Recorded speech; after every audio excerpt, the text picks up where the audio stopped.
নমস্কার বন্ধুরা, মানবীর রান্নাঘরে আপনাদের সবাইকে স্বাগত জানাই।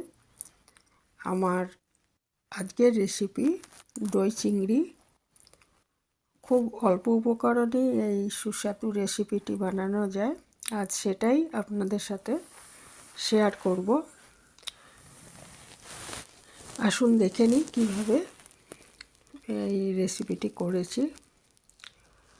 আর কে কে দই চিংড়ি বানান বাড়িতে সেটা জানাবেন আমাকে। এর জন্য আমি কিছু বেশ বড় সাইজের ছিল বাগদা চিংড়ি নিয়ে নিয়েছি। ছবিতে বা ভিডিওতে বোঝা যাচ্ছে না, সাইজগুলো খুবই বড় ছিল। তা ছোট চিংড়িতেও হবে সেটা নয়। প্রথমে চিংড়িগুলোকে ভালো করে পরিষ্কার করে নেওয়া হয়েছে। মাথা আর ওই যে নোংরাটা থাকে পিঠে সেগুলো বাদ দিয়ে ধুয়ে নুন মাখিয়ে রেখেছি। এই রান্নাটায় হলুদ দেওয়া হয় না।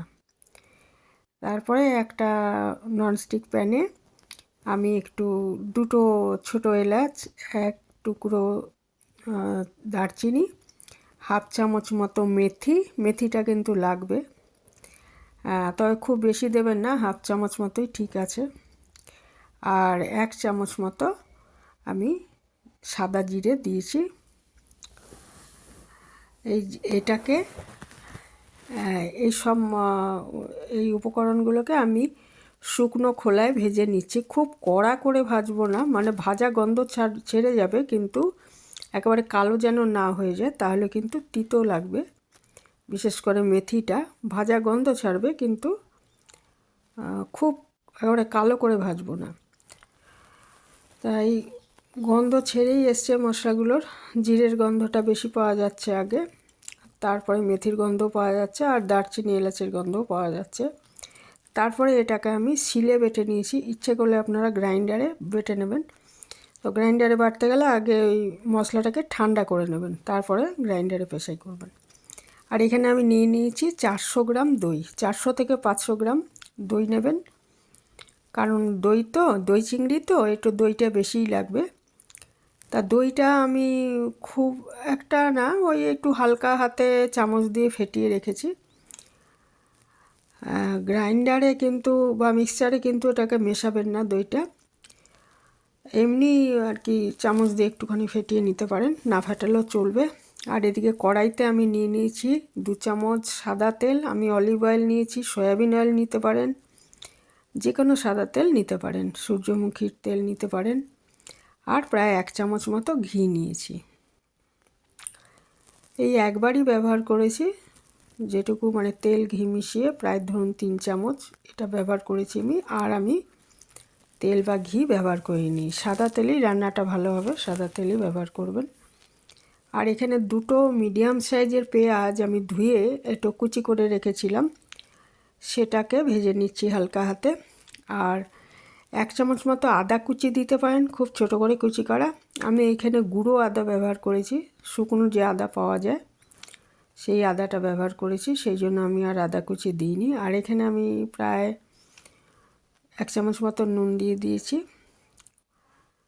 তা সে নুনটা বুঝে দিতে হবে, মানে কমই দিয়ে পরে আবার একটু টেস্ট করে নুন মেশাবেন, কারণ পরিমাণ তো ওইভাবে বলা সম্ভব না কি কতটা মাছ নিচ্ছেন। বা এই যে গুঁড়ো আদাটা দিয়ে দিলাম, গুঁড়ো আদা না থাকলে কুচনো টাটকা আদাও দিতে পারেন, 1 চামচ দেবেন কুচি করে, বাটার দরকার নেই, কুচি করে দিলেই হবে। তারপরে এটাকে আমি ভালো করে ভেজে নেব। ভালো করে ভেজে নেব মানে একদম মানে ইয়ের মতো তা নয়, মানে কি বলবো ওটাকে, খুব কড়া করে ভাজবেন তা নয়, হালকা মতো ভাজা হলেই হবে। আর এই আমি হালকা হাতে ভেজে নিচ্ছি এটাকে। আর এখানে আমি একটু এরপরে ভাজা মশলাটা মিশিয়ে দিলাম। আর এখানে আমি কাঁচা লঙ্কা ব্যবহার করব। কাঁচা লঙ্কা বেটে ইউজ করতে পারেন অথবা কুচি করে ইউজ করতে পারেন। এটার মধ্যে শুকনো লঙ্কা দেওয়া হয় না, কাঁচা লঙ্কাই হবে রান্নাটা। স্বাদ মতো কাঁচা লঙ্কা বাটা বা কাঁচা লঙ্কা কুচি দিয়ে দেবেন। আর এই রান্নাটার মধ্যে দইটা দেওয়ার পর হাফ চামচ মতো চিনি দিতে পারেন, তাহলে অনেকটা দই তো, অনেকটা টক দই, সেক্ষেত্রে স্বাদটা ব্যালেন্স হয়ে যাবে আর কি। এখানে আমি হাফ দই, মোটামুটি যতটা আমি 400 গ্রাম নিয়েছি তো, এখানে 200 গ্রাম মতো দই আগে দিয়ে দিচ্ছি। দিয়ে ওই মানে আদা, পেঁয়াজ আর ওইদিকে রয়েছে ভাজা মশলা যেটা গুঁড়ো করে রেখেছি, দেওয়া হয়েছে। আর এর মধ্যে 200 গ্রাম মতো দই দিয়ে আমি এটা লো আছে, আঁচটা চড়া করব না, মানে বাড়াবো না, মিডিয়ামও না, লো আছে, এটাকে আমি আগে কষিয়ে নেব ভালো করে। কখন কষানোটা বন্ধ করব না, যখন এটার মধ্যে থেকে তেল ছেড়ে আসবে তখন বুঝবো যে এটা হয়ে গেছে। তখন এর মধ্যে আমি ওই যে মাছগুলো নুন মাখিয়ে রেখেছি, এই রান্নাটা হলুদ ব্যবহার হবে না, তো নুন মাখানো মাছগুলো আমি আস্তে আস্তে এর মধ্যে দিয়ে দেব। ঠিক আছে, মাছটা কিন্তু আগে ভাজবো না, ভাজলে মাছটা শক্ত হয়ে যাবে, এর মধ্যেই এটা হয়ে যাবে আর কি। এই দইটা তেল ছেড়ে দিয়েছে, এর মধ্যে আমি মাছগুলো আস্তে আস্তে বসিয়ে দিচ্ছি, দিয়ে এটা ওরকম 2-3 মিনিট রান্না করব। রান্না করলে দেখব উল্টো পিঠটা লাল লাল হয়ে যাচ্ছে, তখন এটাকে আবার উল্টে দেবো।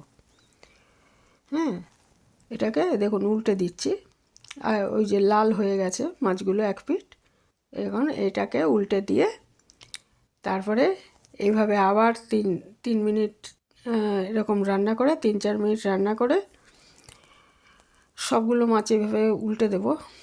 হ্যাঁ, আর এই রান্নাটা কিন্তু এক ফোঁটাও জল ব্যবহার করব না, ওই দইয়ের থেকে যে জল বেরিয়েছে আর মাছের থেকেও জল বেরিয়েছে সেটাতেই রান্না হবে। এবারে বাকি দইটাও আমি দিয়ে দিলাম, সব মাছগুলো উল্টানো হয়ে গেছে, বাকি দইগুলো দিয়ে মিশিয়ে দিচ্ছি, হাফ চামচ মতো চিনি মিশিয়ে দিচ্ছি। আর ওইদিকে আর একটু আমি টেস্ট করে দেখলাম যে নুনটা সামান্য কম লাগছে, ওই জন্য হাফ চামচ মতো আবার নুন মিশিয়ে দিলাম এর মধ্যে, দিয়ে ভালো করে নেড়ে চেড়ে এটা ঢাকা দিয়ে 5 মিনিট রান্না করব, ব্যাস তাহলেই রান্নাটা হয়ে যাবে। 5 মিনিট রান্না করার পর এটা ঢাকাটা খুলে দেখব কীরকম অবস্থা, দেখে তারপরে আঁচটা বন্ধ করে আবার ঢাকা দিয়ে 2 মিনিট রেখে দেবো, তাহলেই রান্নাটা তৈরি হয়ে যাবে। টোটালে মানে মিনিট 15 লাগবে রান্নাটা হতে, খুব বেশি। বেশিক্ষণ লাগে না রান্নাটা করতে। এই যে আমার ঢাকা খুলে দেখছি এরকম অবস্থায়, এই অবস্থায় রেখে দিয়েছিলাম 2 মিনিট, আবার আমার পরিবেশনের জন্য তৈরি হয়ে গেল।